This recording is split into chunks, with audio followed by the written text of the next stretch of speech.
Dr. Heidi Grant here to share with you yet another useful tip from my newest book, Reinforcements: How to Get People to Help You. Imagine you are walking down a city street on your way to work and notice an elderly man seemingly asleep on a bench with a newspaper open in his lap. About a block later, you pass a young woman in a parked car. She's attempting to start the engine, but it won't turn over.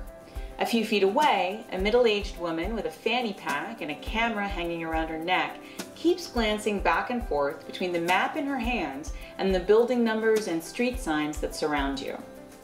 Some of these people probably could have used your help. Others were probably just fine without it.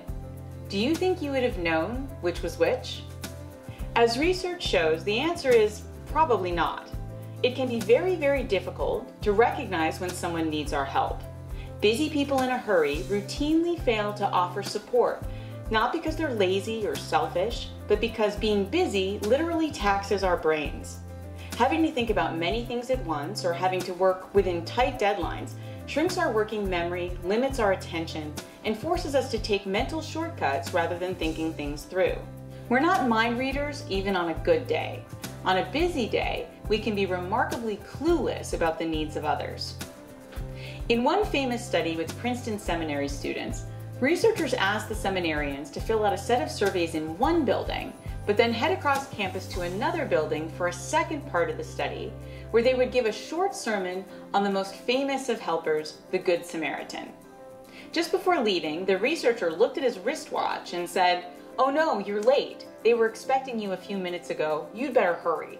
Traveling between the buildings, each seminarian had to pass in plain view an actor planted by the researchers who was slumped over in an alleyway with his eyes closed.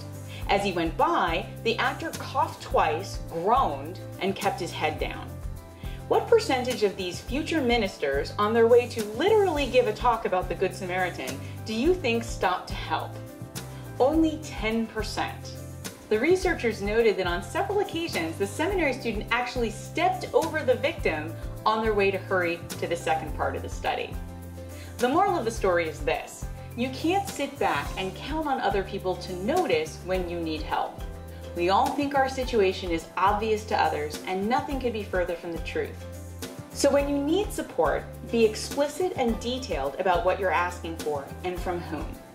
Most people are helpful people. We're just not always paying attention.